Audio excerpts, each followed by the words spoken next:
Est-ce que les autistes peuvent comprendre les émotions des autres? Salut, je te souhaite la bienvenue dans cette série de 30 vidéos que j'ai créée en avril 2022 à l'occasion du mois de l'autisme. Moi, c'est Maud, j'ai 34 ans, je suis coach psychospirituel et je suis également une personne avec autisme. Donc dans cette vidéo, la vision que je vais présenter, c'est vraiment ma vision. Toutes les 30 vidéos que je fais en fait sont essentiellement basées sur mon vécu, donc c'est beaucoup du témoignage et je pense cette vidéo-là va l'être encore plus que les autres. Donc voilà. Et aussi une chose que j'ai vraiment besoin de préciser pour cette vidéo, c'est que je suis une autiste de type émotionnel. Donc ce que j'entends par là, c'est que je ne sais pas si tu as peut-être lu ce livre de, j'espère que j'écorche pas trop leur nom, Temple Grandin et Sean Baron, donc qui sont les auteurs de, le livre c'est Pourquoi jouer avec les enfants du quartier alors que j'aimerais compter les grains de sable. Donc c'est un excellent livre dont je mettrai la référence dans la description de cette vidéo. Ce livre, en fait, a été écrit par deux autistes qui sont Temple Grandin et Sean Baron. Et Temple Grandin est une autiste qui fonctionne beaucoup à travers le côté analytique, qui est très visuel, alors que Sean Baron fonctionne essentiellement avec les émotions. Donc, c'est quelqu'un qui vit tout à travers le fil de ses émotions. Et pour ma part, c'est dans le profil de Sean Baron que je me reconnais.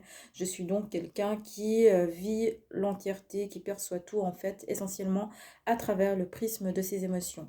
Également, moi je suis actuellement coach de vie, je suis également en formation pour être thérapeute, donc ça implique que j'ai énormément travaillé sur moi au cours de ma vie et ça a eu pour conséquence que mon rapport avec mes émotions a énormément évolué au cours de mon existence. Donc c'est pourquoi je vais dans cette vidéo te présenter un petit peu les différentes étapes par rapport à ce que j'ai vécu. Donc contrairement aux autres vidéos où je parlais de manière complètement spontanée et libre, pour cette vidéo j'ai été obligée de prendre un peu des notes pour canaliser un peu tout ce que j'avais à dire parce que j'avais déjà fait une première version de cette vidéo que j'ai supprimée parce qu'elle était vraiment trop brouillonne. Donc voilà, j'espère faire mieux pour celle-ci. Donc déjà, quand j'étais enfant, c'est indéniable que j'avais une énorme difficulté à tenir compte des émotions des autres parce que je les percevais pas vraiment. Et en fait, en vrai, sur le plan de la sensibilité, sur le plan énergétique, sur le plan émotionnel, depuis toujours, je ressens les émotions des autres gens. Mais pour moi, quelque chose que j'ai mis beaucoup de temps à comprendre et qui pour moi, pendant une très grande partie, n'était pas quelque chose de concevable, c'est le fait que les gens puissent se comporter d'une manière dissonante entre leurs ressentis émotionnels, leurs actes et leurs paroles. Autrement dit, que c'était pas concevable pour moi que les gens puissent dire ou faire autre chose que ce qu'ils ressentent, qu'ils puissent mentir en fait, voilà. Et comme j'arrivais pas à concevoir ça, et ben je me faisais pas confiance sur le plan des émotions, de ce que je ressentais sur le plan émotionnel, et je me basais plutôt sur ce que les gens disaient et montraient sur le plan de leurs actions, et sans par contre me faire confiance à ce que je ressentais sur le plan émotionnel.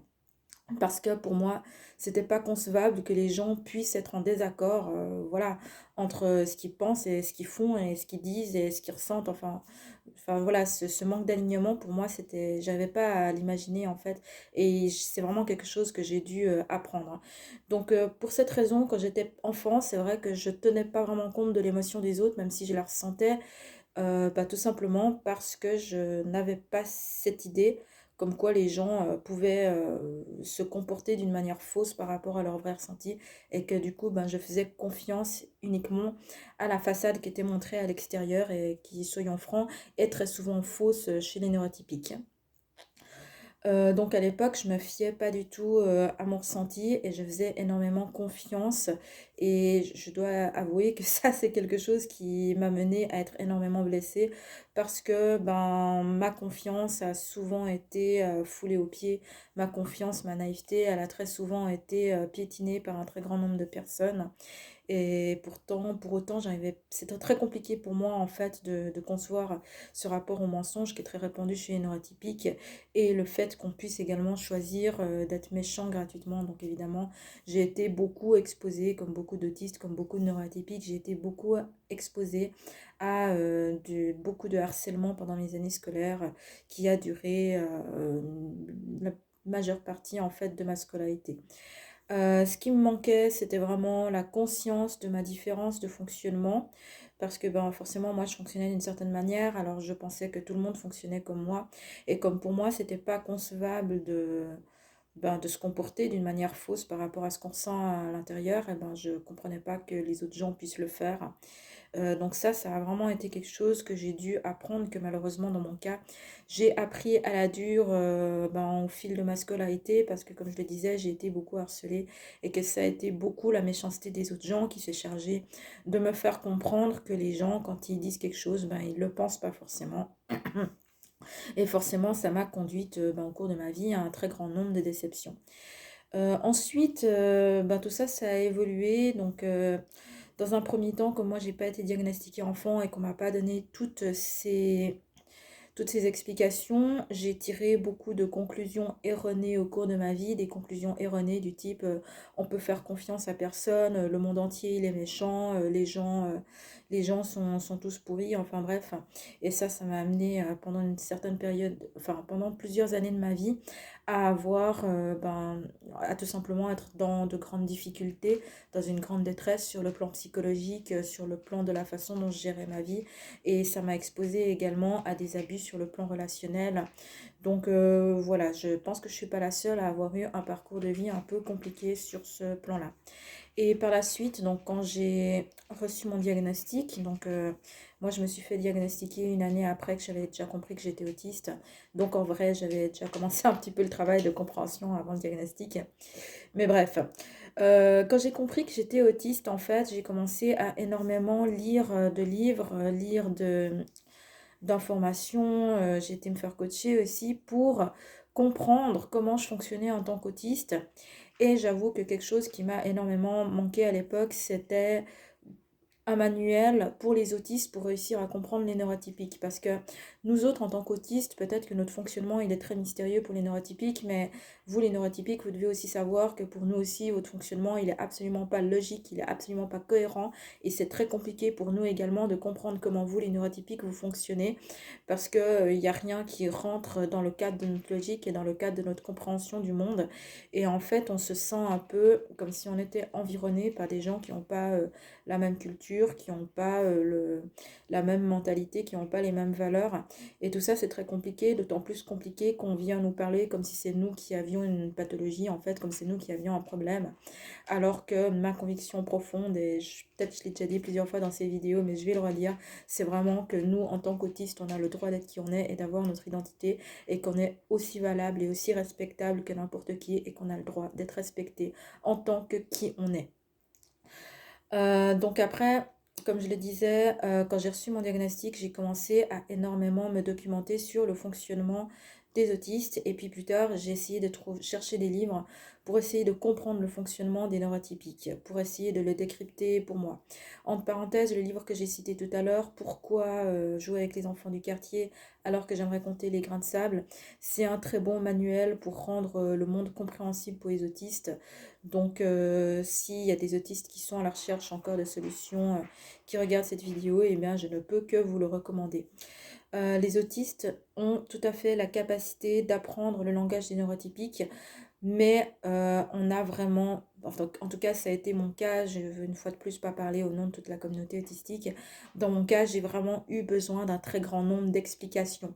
J'ai besoin qu'on m'explique dans les détails pourquoi les neurotypiques fonctionnent comme ça, qu'est-ce qu'ils ressentent, dans cette situation, qu'est-ce qu'ils comprennent, qu'est-ce qu'ils voient, qu'est-ce qu'ils vont penser, etc. Et tout ça, j'ai dû l'apprendre vraiment beaucoup par cœur, par cœur, par cœur, par cœur, pour réussir à mieux décrypter le fonctionnement des neurotypiques et comprendre comment est-ce que eux ils se comportent et pourquoi ils se comportent comme ça.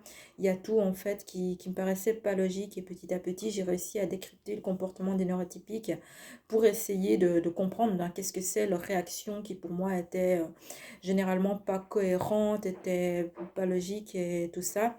Donc, si les neurotypiques, s'il y en a parmi vous qui écoutez mon discours, peut-être que vous avez l'impression que je prends le truc à l'envers, mais vraiment, ce qu'il faut comprendre, c'est que du point de vue des autistes, nous, on a notre fonctionnement, on a notre logique, on a notre manière de percevoir et de comprendre le monde.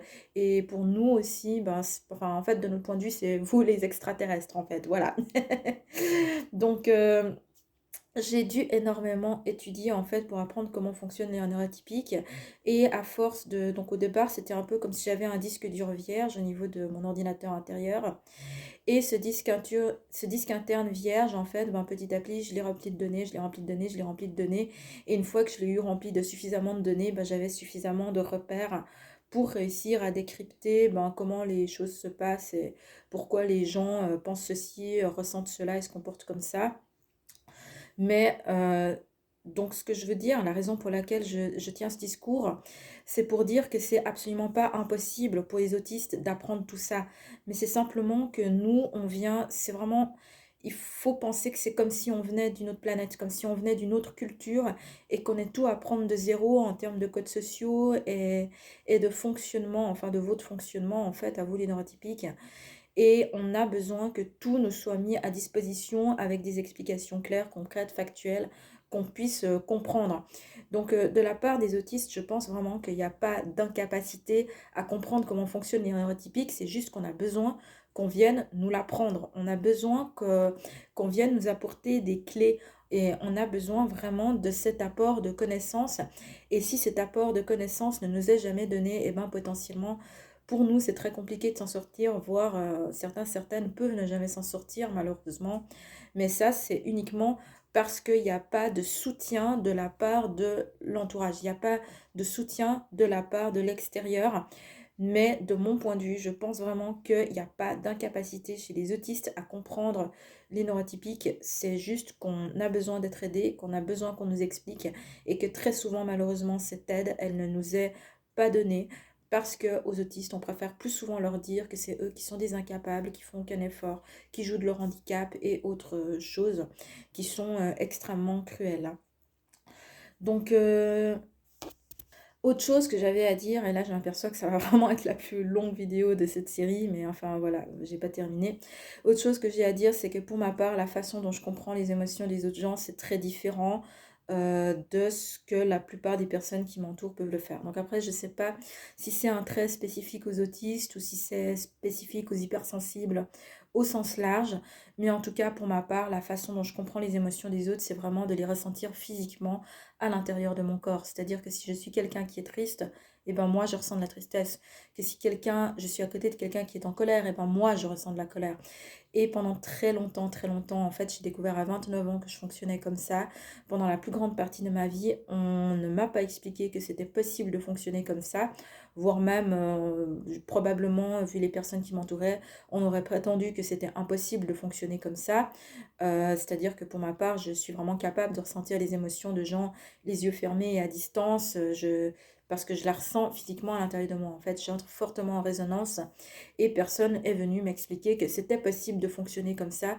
Personne n'est venu me donner les outils pour réussir à dissocier quand je ressens une émotion, est-ce qu'elle vient de moi ou est-ce qu'elle vient de quelqu'un qui est autour de moi. Et personne, en fait, est venu m'apprendre à réussir à bah, déjà à peut-être un peu moins éponger les émotions des autres. Et personne non plus est venu m'expliquer comment est-ce que je pouvais me servir de ce ressenti émotionnel, physique que j'ai des émotions des autres pour réussir à comprendre comment eux se sentent et donc pouvoir trouver une manière de se comporter avec ces personnes.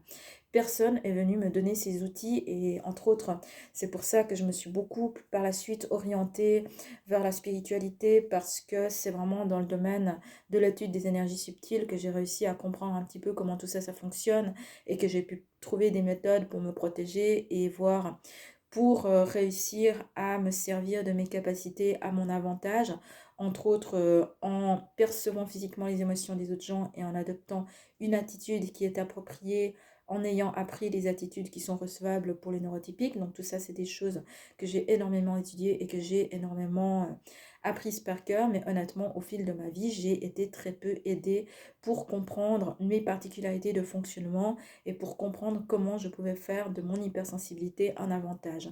Donc voilà, et tout ça, c'est ce sur quoi j'ai énormément travaillé et c'est également les outils que j'ai développés pour moi, les méthodes que j'utilise à présent avec mes clientes et mes clients quand je suis en coaching de vie. Donc voilà, je te remercie de m'avoir écouté.